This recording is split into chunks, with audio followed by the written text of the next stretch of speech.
primeiro ano, como vocês estão? Hoje estaremos dando continuidade ainda no contexto da reforma. Então, no vídeo passado, nós abordamos aqui vários conceitos e transformações que houve no processo da reforma. E a partir disso nós estudamos então os articuladores desse contexto da reforma, que foi importante, e o desencadeador foi o Lutero, nesse sentido não de se separar da igreja, ou de criar um conflito, ou de guerra com a igreja católica, mas pontuando o que existia de errado dentro do contexto da instituição da igreja, o que incomodava muito ele como monge, então, que tinha prestado o seu juramento como devoto da igreja católica, tudo bem? Então, a reforma, ela seria o último estágio no processo, literalmente, de degradação do poder político da igreja, enquanto instituição. Então, nós perpassamos por vários eventos aí, não é verdade?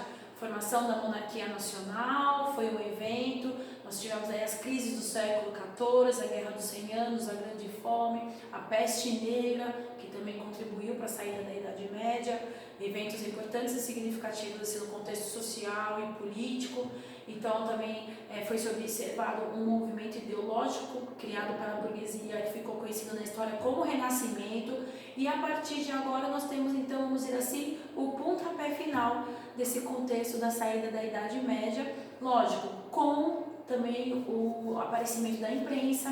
Em 1527 é criada a imprensa de Gutenberg, que também vai ajudar o movimento da reforma. Então, a reforma ela seria, na verdade, assim, um grande movimento de ruptura, literalmente, daqueles reis burgueses com a Igreja Católica, né? Mesmo porque havia um interesse, né, de destituir a Igreja do seu poder, de tirar os eventos, na verdade, de influência social, política, econômica que a igreja tinha nos principados e por uma autonomia maior daquele rei que estava lutando para se fortalecer novamente no poder. A partir daqueles eventos, então, do vídeo passado, que nós observamos, então, que da dissidência da reforma e do luteranismo surgiram outras várias ramificações do protestantismo, e as pontuais para a gente no contexto geral, que vão nascer outras, é o calvinismo, o luteranismo e o anglicanismo, são as três principais. A partir daí nós vamos ter vários eventos que vão,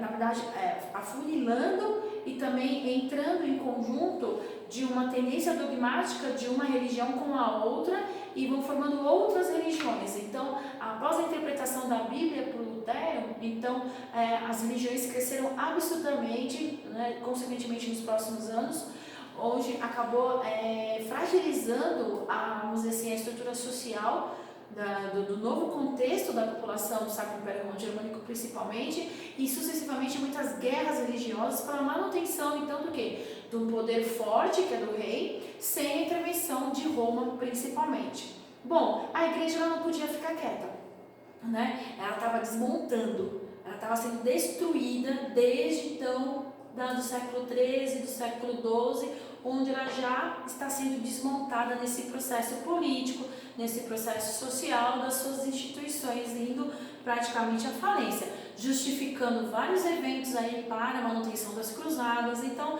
estava decadente a situação da igreja, mas ela teve que tomar uma atitude, e a atitude dela ficou conhecida na história como a contra-reforma, né? Ou seja, o movimento de oposição à reforma que estava sendo então estabelecida principalmente pelos principados, os ducados e os monges alemães, tá?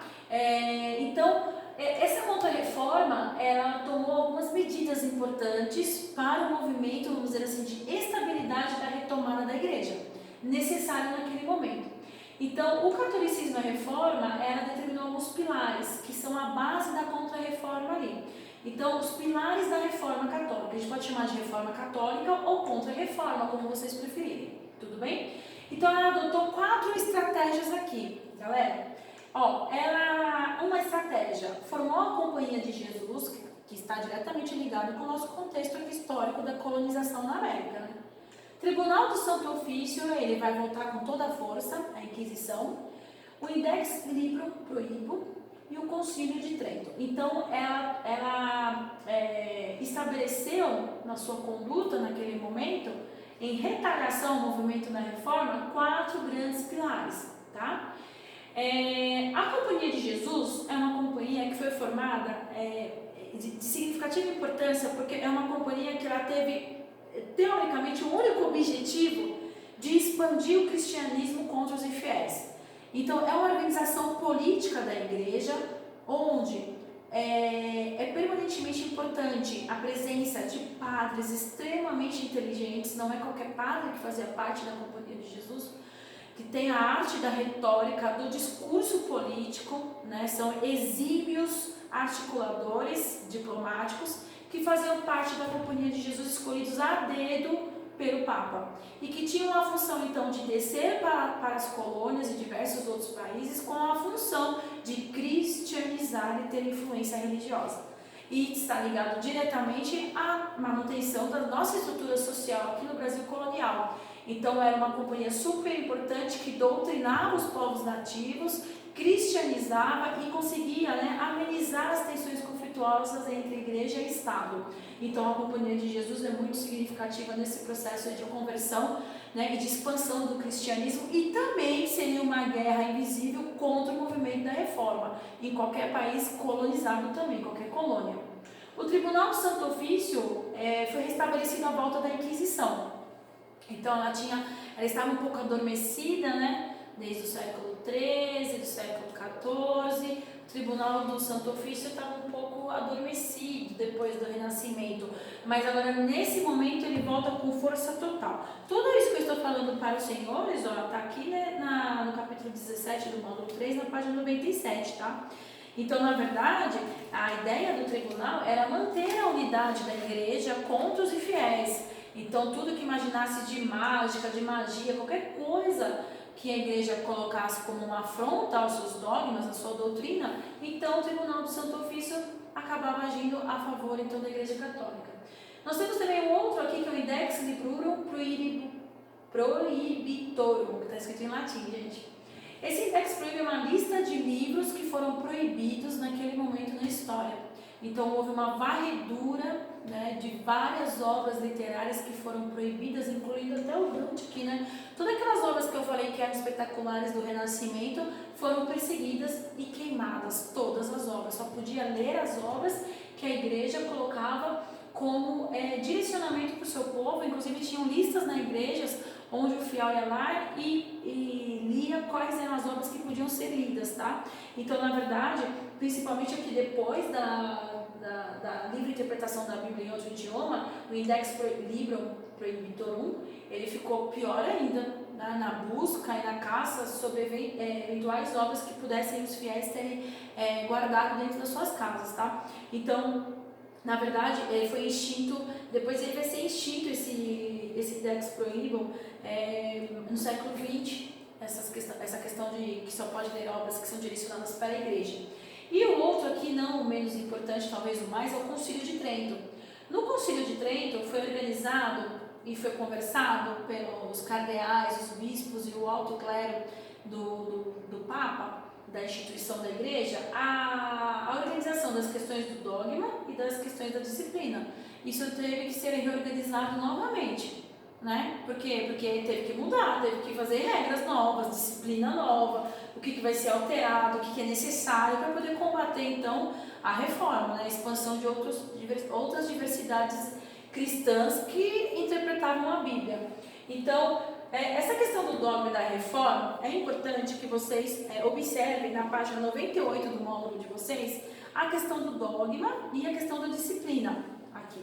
Tem pontinhos para vocês que é de extrema importância que vocês grifem e que vocês estudem. Então, por exemplo, ele fala aqui na questão do dogma. Sobre a questão da salvação, eram conservadas todas as doutrinas que os protestantes haviam rejeitado, entre outras a salvação por meio das obras.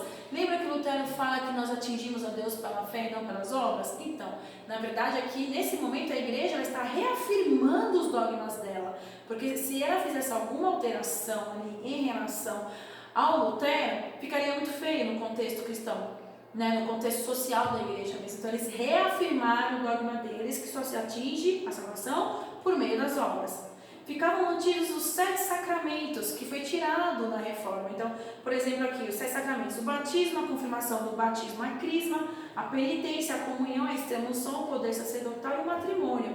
tudo isso aqui foi tirado pela reforma, só permaneceu o batismo e o matrimônio. Ficava confirmada a presença real de Cristo na Eucaristia, que é aquela cerimônia, né, do vinho e do pão, do sangue de Cristo, que a gente chama de transubstanciação. Isso a reforma liquidou, então confirmou novamente no dogma da Igreja Católica. Mantinha-se a crença no purgatório, que a reforma também acabou com isso, né? Aliás, na verdade, o Dante já tinha acabado com essa questão do purgatório, né? Que é um estágio que você fica para se purificar dos seus pecados, para depois Deus decidir se você vai para o inferno ou para o céu. Então, o purgatório ficou ainda como dogma da Igreja Católica.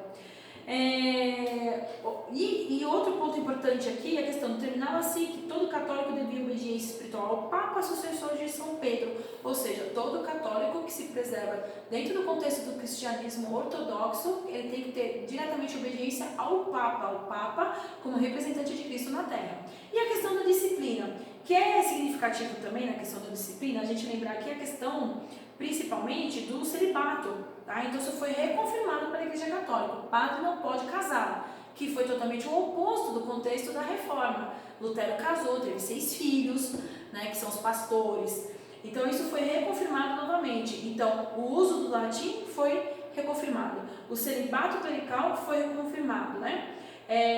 Nesse momento eles só proibiram a acumulação de cargos eclesiásticos e venda de cargos eclesiásticos. A gente sabe que isso está diretamente ligado com uma das questões em oposição do Lutero. Formação que seriam criados os seminários. Esses seminários nascem agora, que são escolas para treinar os padres, depois a virarem posteriormente aí, profissionais do contexto da religião e da instituição. E a conveniência de que cada paróquia tivesse uma escola na qual ministraria gratuitamente o ensino elementar para crianças, que seria o ensino público, só que o ensino cristão, o ensino católico, então também ficaria administrado pela Igreja Católica. Então, o Concílio de Trento ele não foi nada mais nada menos do que a reafirmação dos dogmas da Igreja Católica perante ao evento dos movimentos sociais do protestantismo e uma reorganização também da disciplina dos padres, já que todos os abusos autoritários e também a corrupção, ela foi devaneada aí para tudo quanto é canto devido à reforma, devido ao Lutero principalmente.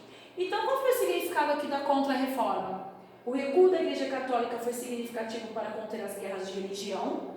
Então, no recuo no sentido de se organizar para não entrar em guerra diretamente, mas que ela pudesse realmente mudar, né, o movimento que estava acontecendo para ela poder estabelecer uma nova ordem na Igreja Católica, e manutenção da unidade do que restara da autoridade do Papa. Então, o Papa, que já estava com a figura muito debilitada, muito marginalizada, o Concílio de Trento conseguiu reorganizar novamente essa postura e essa conduta da importância do Papa enquanto líder de Estado, enquanto líder do povo cristão.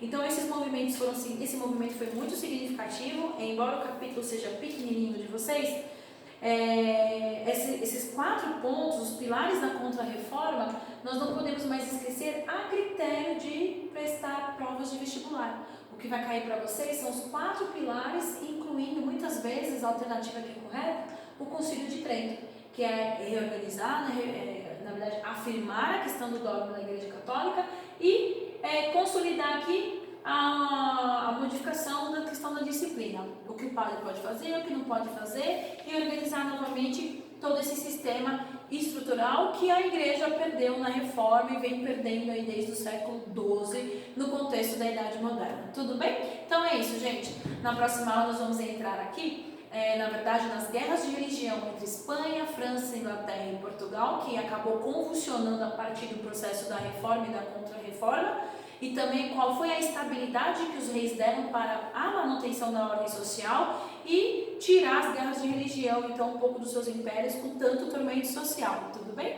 Então é isso, a gente se vê na próxima videoaula. Um abraço!